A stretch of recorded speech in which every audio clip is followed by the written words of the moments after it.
It's Thursday morning, guys, and we're gonna do a special snake tour, Muscle Serpents daily episode.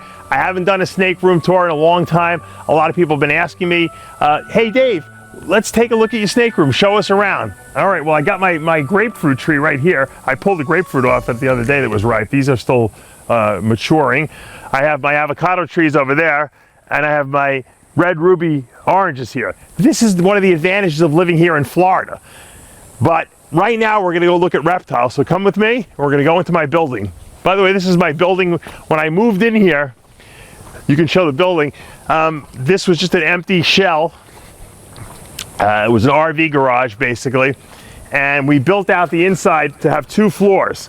The upstairs is my RX Muscle Studios and my Species Nutrition offices. And you'll see down here when we come in this front door here, this is my secret reptile room right to the right here.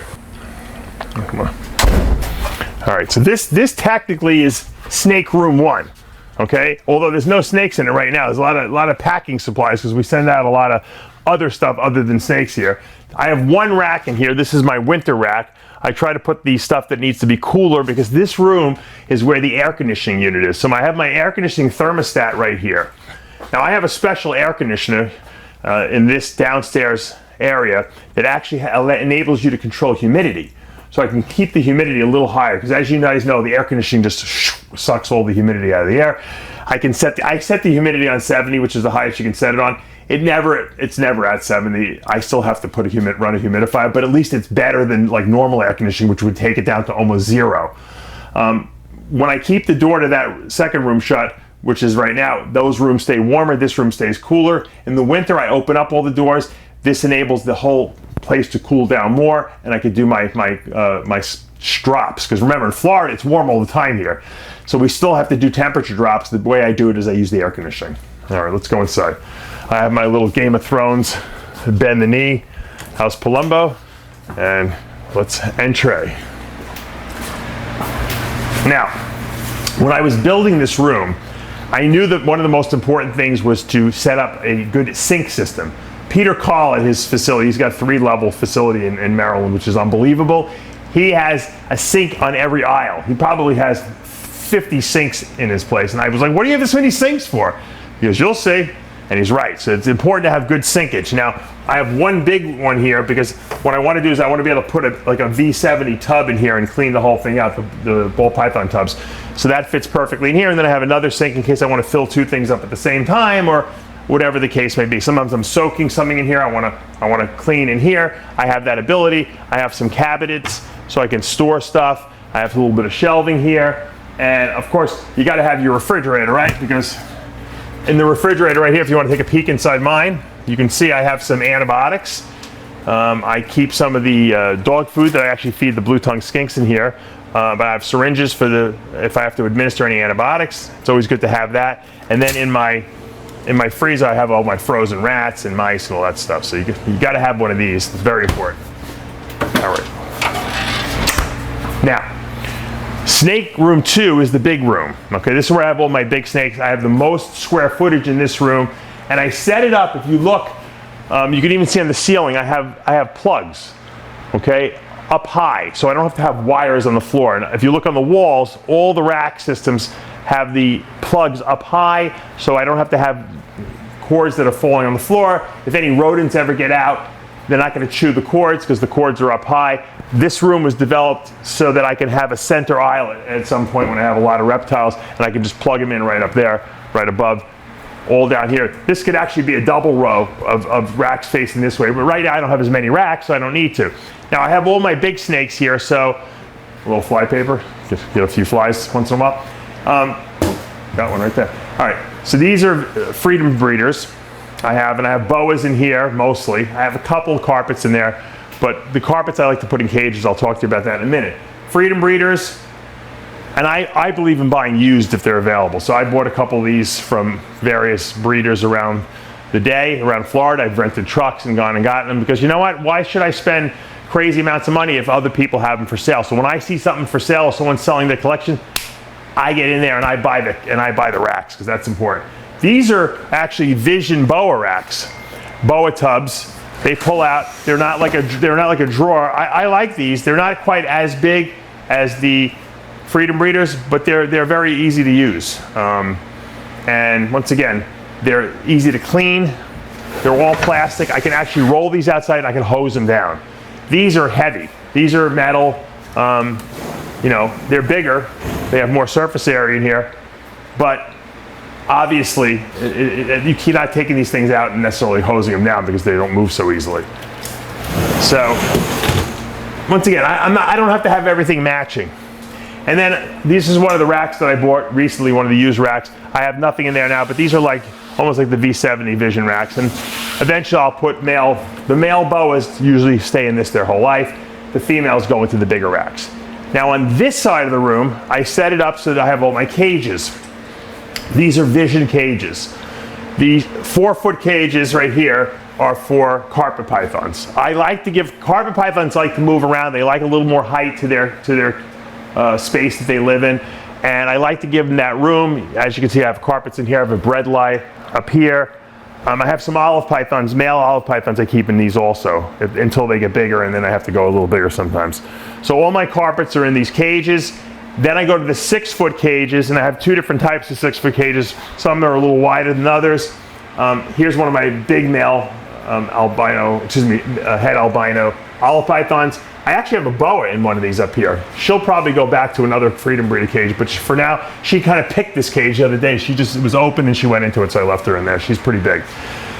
And of course I have my Burms. Burms need the room, they need the 6-foot cage. She gave me a clutch this year. That's a hypogranate double het albino pied, albino green, sorry. I wish it was albino pied. The Burms need the room. Obviously I don't overfeed my Burms. This is my oldest one right here, and he's probably 5 years old, and he's not too big, but it's nice that they have the room to move around. This cage needs to be clean. Just went to the bathroom. Here's my female albino olive python. She does just perfect in this cage. And once again, I'm going to be getting involved in a lot more burn projects so that I want to, I'm going to bump up the amount I'm going to get, so I'll be filling all these cages shortly. Now over here I have my blue tongues. These are actually rabbit hutches I bought on Amazon. And I was keeping my blue tongues in tubs, which most people do, and I just didn't feel they were thriving. So I decided that I wanted to give them a basking light, and they love to bask. So I put them in these rabbit hutches with some coconut chips, Reptile chip, and they love it in here. They do well. They have a little, right in here, they can hide in here. They go in here and they have their little hide area.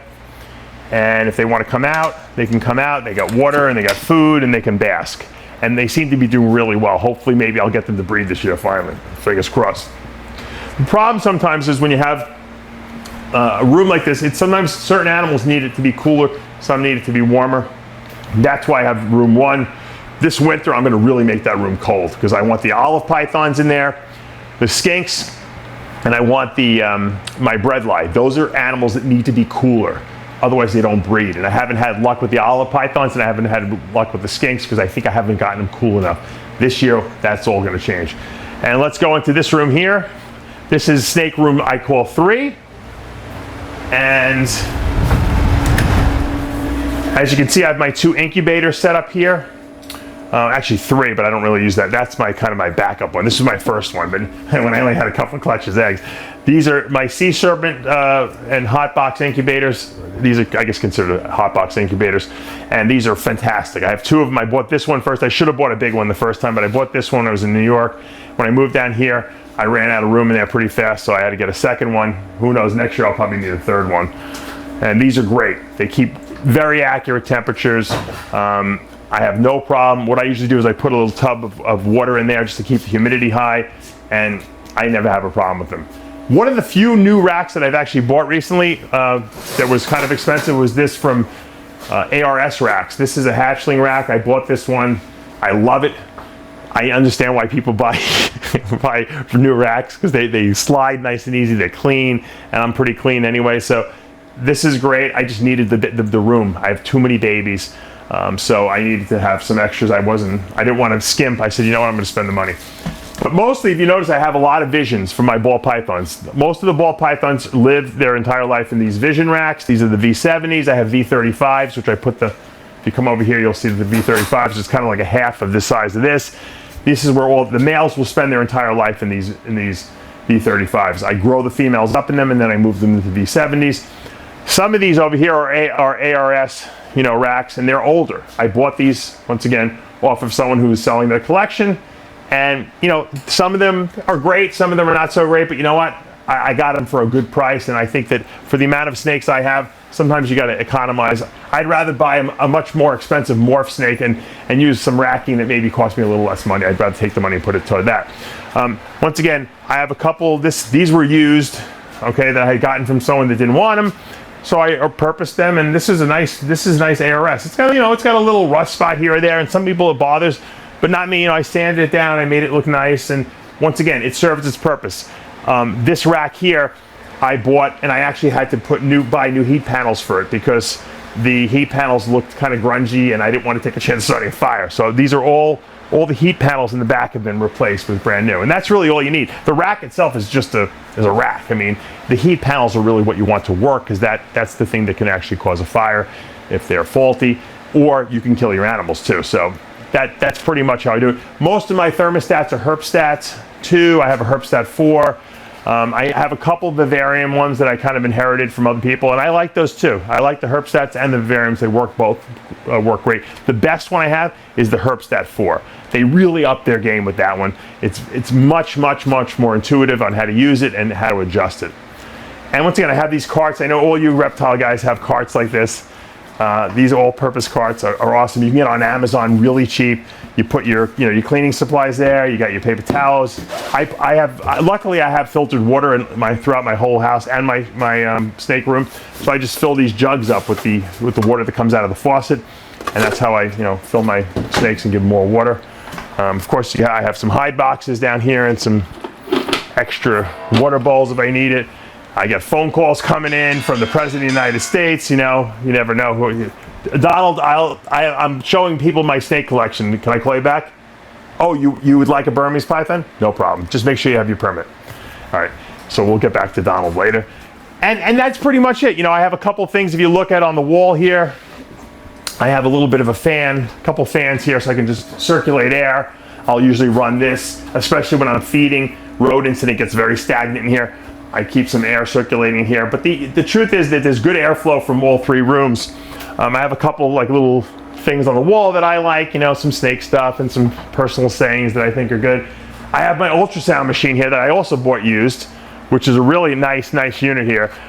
As you can see, I haven't really used it very much because I just don't have any time. Sometimes you have to have the time to come down here and do the stuff that you do. If I only had another 5 hours in every day, I would have everything done. But that's how it works. You have to kind of sometimes pick and choose your battles. But the great thing is you come into your room and you have a lot of space. I did all fluorescent lighting on the walls. If you notice down here, I also sprinkled everything. I have sprinkler systems. That was a very big expense for me to put sprinklers, because they had to pipe all that in. But you know what? If I ever get a fire, God willing I have safety. My whole room's not going to burn down. And that's what you have to think about when you're setting up your room. You have to say to yourself, look, in the worst case scenario, what could happen? And usually the thing that ruins people's collections is fires, right? So you got to have backup. If you can do it and you're setting up your room ahead of time, I highly recommend sprinkler systems.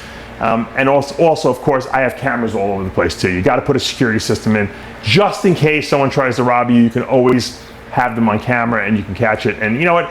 The cameras themselves are a deterrent. No one's going to rob a snake collection unless they're stupid. If they know they're going to be on camera and they're going to get caught. So that's pretty much it. And once again, I can come down here anytime I want. I have all the floors were the poured cement.